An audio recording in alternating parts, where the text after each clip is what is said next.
আসসালামু আলাইকুম এভরিওয়ান, শুরু আছি ফার্ম এডুকেশন।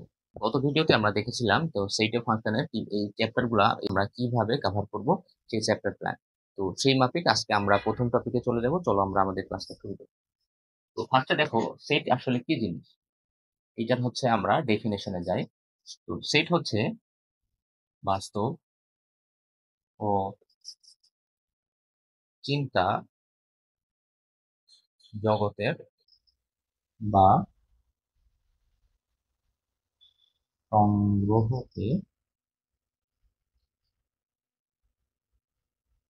সেট বলে। এখানে কি বোঝা যাচ্ছে যে বাস্তব ও চিন্তা জগতের তুমি বাস্তবে যত কিছু দেখতে পাও এবং তোমার চিন্তার জগতে যা কিছু আছে সব এই সব সংজ্ঞায়িত বস্তু যদি একসাথে সমাবেশ করা হয় বা সংগ্রহ করা হয় তাহলে সেটাকে হচ্ছে সেট বলে। তো সেটকে সাধারণত তোমার হচ্ছে আহ সেটকে প্রকাশ করা হয় সেটকে প্রকাশ করা হয় ইংলিশ লেটার তোমার হচ্ছে এ বি সি, এইভাবে তুমি হচ্ছে অ্যালফাবেটের মধ্যে যে কোনো লেটার দিয়ে তুমি হচ্ছে সেটকে প্রকাশ করতে পারো। ঠিক আছে, তো চলো আমরা একটা সেট এক্সাম বলি, তাহলে তোমাদের কাছে বিষয়টা আরো বেশি ক্লিয়ার হবে। তো ধরো এটা হচ্ছে ওয়ান, এটা হচ্ছে টু, এটা হচ্ছে থ্রি, এইটা হচ্ছে ফোর। তো এইটাই আসলে একটা সেট। এইটা হচ্ছে তোমার হচ্ছে সেটের নাম। এইগুলো হচ্ছে সেটের,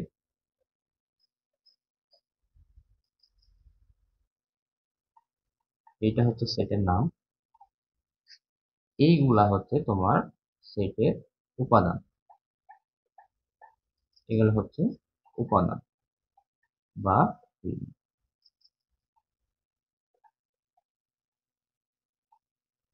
তো ম্যাথমেটিক্স সবসময় চিন্তা করে যে হচ্ছে এগুলোকে সংক্ষিপ্ত কিভাবে প্রকাশ করা যায়। যেমন হচ্ছে আমি তোমাকে বললাম যে হচ্ছে দুই বা তিন কি এ সেটের উপাদান। তো তুমি হচ্ছে এটা বললে যে হ্যাঁ দুই বা তিন এ সেটের উপাদান। তো এই যে আমরা লিখতেছি যে দুই বা তিন এ সেটের উপাদান, এটাকে কিভাবে সংক্ষিপ্ত প্রকাশ করা যায়। তো এইখানে এই কারণ লেখা হয় যে হচ্ছে তোমার থ্রি বিলংস টু এ। আবার তুমি লিখতে পারো two belongs to A, four belongs to A. এটাকে পড়া হয় তোমার হচ্ছে, এটা যদি সাধারণ ফর্মে দেখি তাহলে তোমার লিখতে হবে উপাদান এইটা এ। এইটার নাম হচ্ছে তোমার বিলং। তো এখানে তুমি এ না দিয়ে এখানে তুমি লিখতে পারো যে হচ্ছে সেটের নাম, সেটের নাম। তো এইটা হচ্ছে তোমার সাধারণ স্ট্রাকচার। এবং এই যে চিহ্নটা, এই চিহ্নটাকে বলা হয় বিলংস টু। ঠিক আছে, তো যখনই তুমি এখান থেকে এমসিকিউ আসে যে হচ্ছে আহ, নিচের কোনটি সঠিক। ঠিক আছে, তো যখন তুমি দেখবা যে হচ্ছে আহ, একটা সেট, সেই সেটের উপাদানগুলোকে এইভাবে লেখা আছে, তার মানে বুঝবা যে হচ্ছে সেটার উপাদান বোঝাচ্ছে। আর দেখো এখানে হচ্ছে উপাদান হচ্ছে এক দুই তিন চার। তো আমি যদি লিখি যে হচ্ছে ফাইভ বিলংস টু এ, তাহলে এটা সঠিক না। এটা কোনটা সঠিক হবে, যদি ফাইভ আমি ডাজ নট বিলংস টু লিখি। এটাকে পড়া হয় ডাজ নট বিলং। ঠিক আছে, তো এখান থেকে তোমার এমসিকিউ কোশ্চেন আসবে যে হচ্ছে এরকম আসতে পারে যে হচ্ছে একটা সেট দিবে, তার উপাদান হচ্ছে নিচে দিয়ে দিবে, দিয়ে হচ্ছে বলবে যে হচ্ছে নিচের কোনটি সঠিক। তো তুমি যদি হচ্ছে এই, তাহলে আমাদের ক্ষেত্রে কোনটা হবে, এটা সঠিক, এটা সঠিক, এটা সঠিক, এইটাও সঠিক। কিন্তু যদি বলতো ফাইভ বিলংস টু এ, তাহলে এটা হচ্ছে ভুল। ঠিক আছে, তো আশা করি এটা আমরা বুঝছি। তো চলো আমরা পরবর্তী টপিকে চলে যাই। তার আগে আমাদের হচ্ছে এই অধ্যায়টা পড়ার আগে আমাদের হচ্ছে গত অধ্যায় তোমাদের হচ্ছে যে এক নাম্বার চ্যাপ্টারটা ছিল, ওই চ্যাপ্টারের আমাদের হচ্ছে বেসিক লাগবে। তো এই কারণে আমরা হচ্ছে বেসিক হিসাবে ওইটা লিখে রাখি। তোমরা হেডলাইন দাও বেসিক। ফার্স্টে আমরা দেখবো হচ্ছে স্বাভাবিক সংখ্যার সেটটা কি। স্বাভাবিক সংখ্যা, স্বাভাবিক সংখ্যাকে এন দ্বারা প্রকাশ করা হয়। ঠিক আছে, তো এইটা হচ্ছে one, two, three, four, five, এইভাবে তোমার অসংখ্য পর্যন্ত। তাহলে বলো তো স্বাভাবিক সংখ্যার সেটটা কি হবে। স্বাভাবিক সংখ্যার সেট হবে এন। সেটকে সব সময় তোমার হচ্ছে সেকেন্ড ব্র্যাকেট দ্বারা প্রকাশ করা হয়। এটাও তোমরা লিখে রাখতে পারো যে সেটকে, এখানে লিখে রাখো যে সেটকে সর্বদা দ্বিতীয় বন্ধনী দ্বারা প্রকাশ করা হয়। ঠিক আছে, এইটাকে কিন্তু কখনো তুমি ফার্স্ট ব্র্যাকেট বা থার্ড ব্র্যাকেট দিয়ে ব্যবহার করতে পারবো না। এখানে সবসময় তোমাকে সেকেন্ড ব্র্যাকেট ব্যবহার করতে হবে। এবং একইভাবে দেখতেছো যদি একাধিক উপাদান থাকে তাহলে সেখানে তোমার কমা কমা দিয়ে লিখতে হবে। তারপরে আমাদের হচ্ছে পরবর্তীতে লাগবে পূর্ণ সংখ্যার সেট। পূর্ণ সংখ্যা, পূর্ণ সংখ্যা আমি একসাথে সেট লিখতেছি। পূর্ণ সংখ্যার সেটকে জেড দ্বারা প্রকাশ করা হয়, এগুলো হচ্ছে ফিক্স। তো এইটা হচ্ছে তোমার নেগেটিভ সব সংখ্যাগুলো থাকবে, ডট ডট ডট ডট দিয়ে আমি ধরো 3 থেকে লাইন শুরু করলাম, তারপর হচ্ছে 0 1 2 3 ডট। ঠিক আছে, আমাদের এর পরবর্তীতে আরেকটা লাগবে হচ্ছে মূলদ সংখ্যা। মূলদ সংখ্যা সেট, মূলদ সংখ্যার সেটকে কিউ দ্বারা প্রকাশ করা হয়। তো এটা হচ্ছে এ বাই বি, এ ও বি পূর্ণ সংখ্যা ও বি নট ইকুয়াল টু 0। ঠিক আছে, তো এইখানে তোমরা পূর্ণ সংখ্যা, যেহেতু আমি একবার একই সাথে সেট লিখছি, তো তোমরা এখানে লিখতে পারো পূর্ণ সংখ্যার সেট। পূর্ণ সংখ্যার সেট, এটা হচ্ছে স্বাভাবিক সংখ্যা, এটা হচ্ছে স্বাভাবিক সংখ্যা, আর এটা হচ্ছে তোমার স্বাভাবিক সংখ্যার সেট। আশা করি বুঝতে পারছো। তো এখানে আসলে আরো বেশি যদি একটু ক্লিয়ার করি তাহলে দেখো যে এটা হচ্ছে সংখ্যা রেখা, এটা হচ্ছে 0, এটা হচ্ছে 1 2 3 4, 1 2 3 4, এইভাবে তোমার চলতে থাকবে। আর এই দিকে কি থাকবে -1 -2 -3 -4। এগুলো তোমরা হচ্ছে যদি প্রথম অধ্যায় পড়ে থাকো, প্রথম অধ্যায় তোমরা হচ্ছে এগুলো জানতে পারবে। তো দেখো এখান থেকে শুরু করে এই অসীম পর্যন্ত তোমার হচ্ছে স্বাভাবিক সংখ্যার সেট। আর যদি বলি যে হচ্ছে এই পুরাটা সংখ্যা রেখা যতদূর পর্যন্ত বিস্তৃত, অবশ্যই এখানে দশমিক সংখ্যাগুলো বাদে, এটাকে বলা হয় জেড পূর্ণ সংখ্যা। আর এটা হচ্ছে দশমিক বাদে, পুরো সংখ্যা রেখাটাই হবে কিন্তু শুধুমাত্র দশমিক বাদে, দশমিক বাদে। আর এখান থেকে যদি হচ্ছে এই পর্যন্ত নিই তাহলে কিউ, এইটা হবে তোমার হচ্ছে মূলদ সংখ্যা, মূলদ সংখ্যা। ঠিক আছে, এখানে দশমিক সংখ্যা যুক্ত থাকবে, তবে বিশেষ ধরনের দশমিক সংখ্যা। এখানে আবার সব দশমিক সংখ্যা যুক্ত থাকবে না। ঠিক আছে, এখানে হচ্ছে বিশেষ, আচ্ছা এখানে যদি তোমরা হচ্ছে একটু ক্লিয়ার করে লিখে রাখো যে হচ্ছে দশমিক সংখ্যা সহ, দশমিক সংখ্যা সহ, তবে সবগুলা না, তবে সবগুলো না। ঠিক আছে, দেখো যত নিচের দিকে যাইতেছি আমরা তত বেশি সংখ্যা রেখার বিস্তৃত অংশগুলো পাচ্ছি। প্রথমে আমরা এক থেকে সবগুলোকে নিলাম, এগুলোকে বললাম হচ্ছে আমরা স্বাভাবিক সংখ্যার সেট। তারপরে হচ্ছে জেড দ্বারা প্রকাশ করলাম আমরা হচ্ছে এটা তোমার পুরো সংখ্যা রেখাটাই নিব, নেগেটিভ জিরো পজিটিভ সবগুলাকে নিব, শুধুমাত্র দশমিক সংখ্যাগুলোকে নিব না, যেগুলো পূর্ণ সেগুলোকে নিব। তো ওটাকে বলা হচ্ছে পূর্ণ সংখ্যার সেট। তারপরে আমরা দশমিক সংখ্যাকে নিব, তবে কিছু বিশেষ ধরনের দশমিক সংখ্যা, যেগুলো তোমার ধরো এরকম চলতে থাকে 3 পয়েন্ট, তোমার হচ্ছে পায়ের যে মানটা 1416 এইভাবে তোমার হচ্ছে চলতে থাকে, এই ধরনের দশমিক সংখ্যাগুলোকে আমরা নিব না। আমরা কোনগুলোকে নিব, যেমন হচ্ছে 5/2, এটা হচ্ছে 2.5।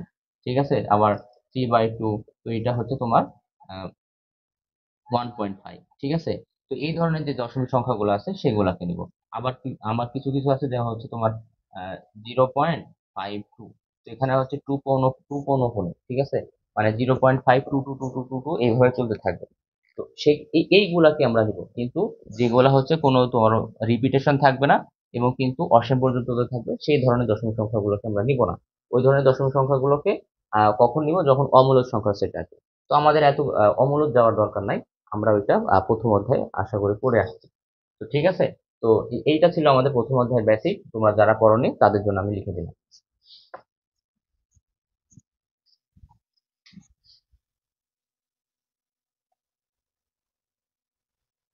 সেটের প্রকার। এখানে যদি আমরা হচ্ছে সেট লিখি, সেটকে আসলে দুই ভাগে প্রকাশ করা যায়। একটা হচ্ছে তালিকা পদ্ধতি, আর দুই নাম্বার হচ্ছে সেট গঠন পদ্ধতি। আচ্ছা, তোমরা যারা খেয়াল করছো তখন দেখবা যে আমি যখন স্বাভাবিক সংখ্যার সেট লিখি তখন এইভাবে এন ব্র্যাকেট দিয়ে কিছু সংখ্যা লিখছি। তারপর যখন পূর্ণ সংখ্যা লিখি তখনও দেখো ব্র্যাকেট দিয়ে কিছু সংখ্যা লিখছি। কিন্তু যখন আমি মূলদ সংখ্যার সেট লিখি তখন আমি এইভাবে লিখছি। ঠিক আছে, এখানে এ ও বি হচ্ছে তোমার পূর্ণ সংখ্যা এবং বি নট ইকুয়ালস টু 0, এইভাবে লিখছি। তো দেখো এইটার এই দুইটা সেট দেখতে একই রকম, এখানে কিছু উপাদান আছে কিন্তু এখানে উপাদান না লিখে কেমন জানি হচ্ছে তাদের বৈশিষ্ট্য লিখে দিচ্ছে। প্রথমে লিখছে হচ্ছে এদের স্ট্রাকচার কেমন হবে, তারপর যেমন আমি তোমাকে বললাম হচ্ছে 5/2, এটা দেখতে এটার মতো না। আবার ধরো 3/2, এটা দেখতে কিন্তু এটার মতো, এবং সেখানে এ কি হবে বি কি হবে সেটা হচ্ছে তোমার বলে দিচ্ছে। তো দেখো এই এই দুইটাই পদ্ধতি হচ্ছে, একটা এই দুইটা হচ্ছে তালিকা পদ্ধতি আর এটা হচ্ছে সেট গঠন পদ্ধতি। তো তোমরা যারা একটু খেয়াল করছো তারা এই ভিন্নতাটা আশা করি ধরতে পারছো। তো আমরা এখন হচ্ছে আসলে দেখি যে আসলে এখানে কি কি বৈশিষ্ট্য থাকতে পারে। তো এইটার ডেফিনেশনটা লিখে নাও, যে পদ্ধতিতে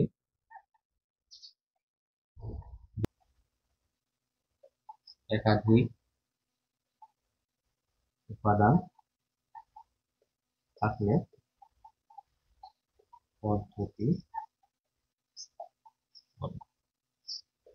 তো তোমাদের হচ্ছে তালিকা পদ্ধতি সম্পর্কে যদি ডেফিনেশন আসে তোমরা এই ডেফিনেশনটা দিবে। তো এখানে উদাহরণ হিসেবে লিখে রাখো 1 2 3 4। আবার দেখো বি সেট যদি আসে তাহলে সেট কিন্তু এরকম হতে পারে। ঠিক আছে, আমরা উপাদান সংখ্যাকে এ বি সি ডি, ছোট হাতের এবিসিডি দ্বারা প্রকাশ করতে করি, এবং তোমার হচ্ছে সেটের যে নাম সেটা হচ্ছে বড় হাতের এবিসিডি প্রকাশ করি। তবে এখানে হইতে পারে যে কোনো কিছু হইতে পারে। আর হচ্ছে তোমার হচ্ছে আবার সংখ্যা ব্যবহার হইতে পারে। আবার হচ্ছে তোমার নামের সেটও হইতে পারে, ধরো তোমার বন্ধু আহ রাতুল,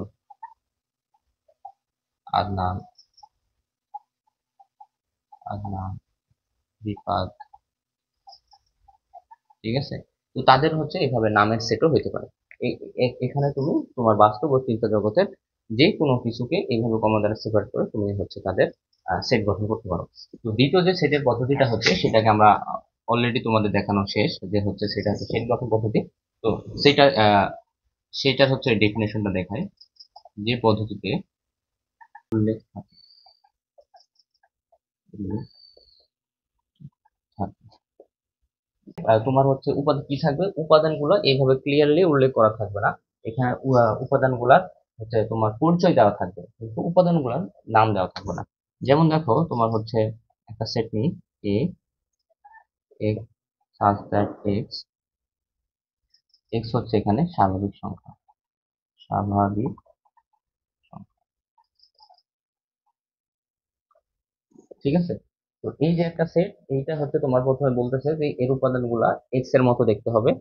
এখানে আমরা আমরা কি জানি যে চলকের মান 1 2 3 4 যে কোনো কিছু হইতে পারে, কিন্তু এই এক্স এর হচ্ছে তোমার পরিচয়টা দিয়ে দিচ্ছে যে হচ্ছে এটা হবে স্বাভাবিক সংখ্যা। তার মানে এখানে নেগেটিভ, দশমিক, জিরো এগুলো হইতে পারবে না। তার মানে এই সেটকে যদি তালিকা পদ্ধতিতে প্রকাশ করি তাহলে আমাদের এই যেটা তোমার হচ্ছে এরকম আসবে, 1 2 3 এইভাবে চলবে। ঠিক আছে, তার মানে হচ্ছে ন্যাচারাল সংখ্যার যে সেটটা সেটাকে আমরা এখানে তালিকাভুক্ত করতে পারি। তো একইভাবে আমরা আগে দেখছিলাম মূলদ সংখ্যার সেট, ওইটাও আমরা লিখতে পারি যে এ সমান এ বাই বি সাজ দ্যাট, এখানে এ আর বি হচ্ছে তোমার পূর্ণ সংখ্যা,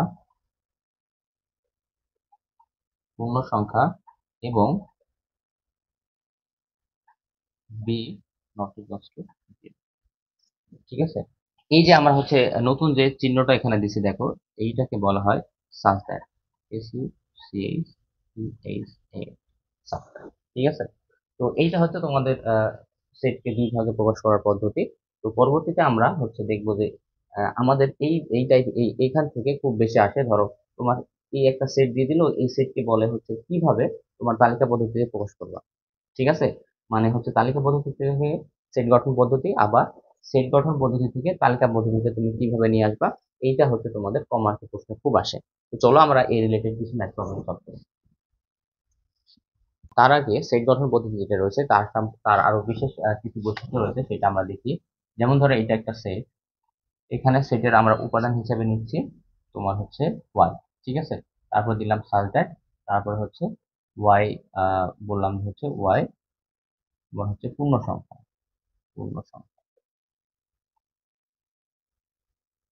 তো এখানে কি কি থাকে সেটা দেখি। যে এই যে সাজ দ্যাট, এই চিহ্নটা হচ্ছে আগে আমরা লিখে নিই, এটা হচ্ছে সাজ দ্যাট। ঠিক আছে, এই সাজ দ্যাটের আগে যে সংখ্যাটা থাকবে, মানে যে জিনিসটা থাকবে সেইটা হচ্ছে সেটের সাধারণ উপাদান। সেটের উপাদানের সাধারণ রূপ দেখতে পারো, উপাদানের সাধারণ রূপ। ঠিক আছে, মূলদ সংখ্যার ক্ষেত্রে যেমন আমরা হচ্ছে এ বাই বি দেখছিলাম, তার মানে উপাদানগুলো দেখতে কেমন হবে তার একটা স্ট্রাকচার এইখানে দেওয়া থাকে। তারপরে তারপর এখানে যে উপাদানটা আছে না, সেই উপাদানগুলা কি হবে, সেই এই সাবজেক্টের পরে এইগুলা হচ্ছে শর্ত দেওয়া থাকে। এগুলা হচ্ছে উপাদানের শর্ত, উপাদানের শর্ত বা শর্ত সমূহ। এখানে এক বা একাধিক শর্ত থাকতে পারে। ঠিক আছে, তো এইটা আমরা আরো পরবর্তীতে আরো বেশি ক্লিয়ার হবো। তো তোমরা হচ্ছে এতটুকু এই স্ট্রাকচারটা লিখে রাখো। পরীক্ষার আগে তোমাদের যখন সেট গঠন পদ্ধতি তুমি দেখবা, জাস্ট এই অংশটুকু দেখলেই তোমার হচ্ছে সবকিছু তোমার কাছে ক্লিয়ার হয়ে যাবে। এবার হচ্ছে আমরা একটা ম্যাথ নিই।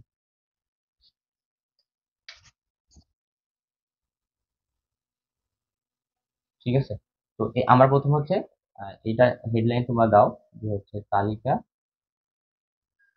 পদ্ধতি, এইটা থেকে সেট গঠন পদ্ধতিতে প্রকাশ। সেট গঠন আমরা এখানে তালিকা পদ্ধতি থেকে সেট গঠন পদ্ধতি দিলাম। তালিকা ধরো তোমাদের হচ্ছে ম্যাথে দেওয়া আছে 7, 14, 21, 28, এইটা। তো এটাকে তোমাদের বলতে হচ্ছে সেট গঠন পদ্ধতিতে প্রকাশ করো। সেট গঠন পদ্ধতিতে প্রকাশ।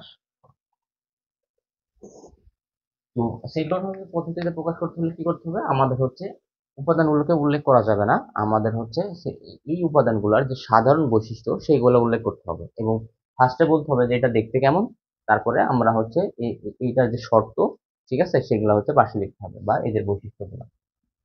তো দেখো এই সংখ্যাগুলোকে আমরা একটু বিশ্লেষণ করার চেষ্টা করি। সংখ্যাগুলো কি আছে, প্রথমে হচ্ছে 7, তারপর হচ্ছে 14, তারপরে হচ্ছে 21, তারপরে হচ্ছে 28। দেখো এখানে 7-এর ঘরে নামটার মতো আছে, 7 একটি 7, 7 2 14, 3 7 21, 4 7 28। ঠিক আছে, তার মানে হচ্ছে এগুলো হচ্ছে 7-এর গুণিতক। চলো আমরা সমাধানে যাই। সমাধান আমি যেইভাবে লিখতেছি তোমরা ঠিক পরীক্ষার খাতায় এইভাবে ম্যাথটা করবা। দেওয়া আছে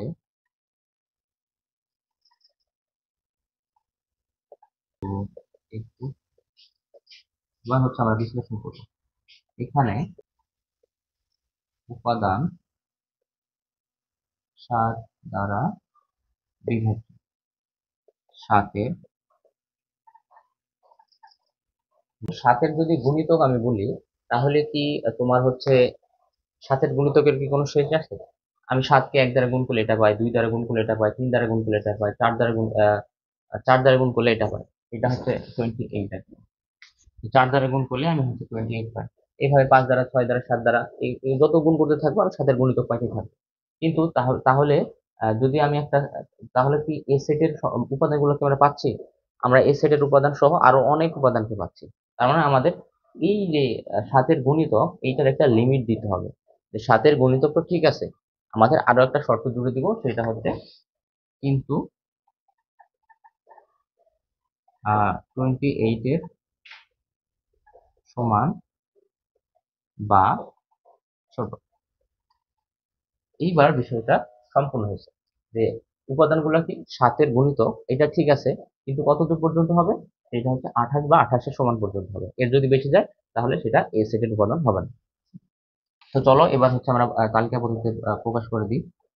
এ সেটের উপাদানগুলো দেখতে আমার হচ্ছে, যদি আমি এখানে এক্স নিই, এক্স এর মতো দেখতে, তারপর হচ্ছে এক্স এর শর্ত কি, এক্স 7-এর গুণিতক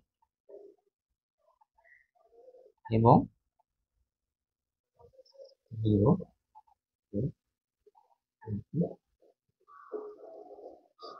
তো দেখো, আমরা প্রথমে কি বললাম, প্রথমে আমরা বললাম যে এই উপাদানগুলো দেখতে কেমন। আমি বললাম যে হচ্ছে এক্স, এক্স এর মান তুমি যে কোনো কিছু বসাইতে পারো, এটা তোমার ইচ্ছা, দশমিক, পূর্ণ সংখ্যা, যে কোনো কিছু।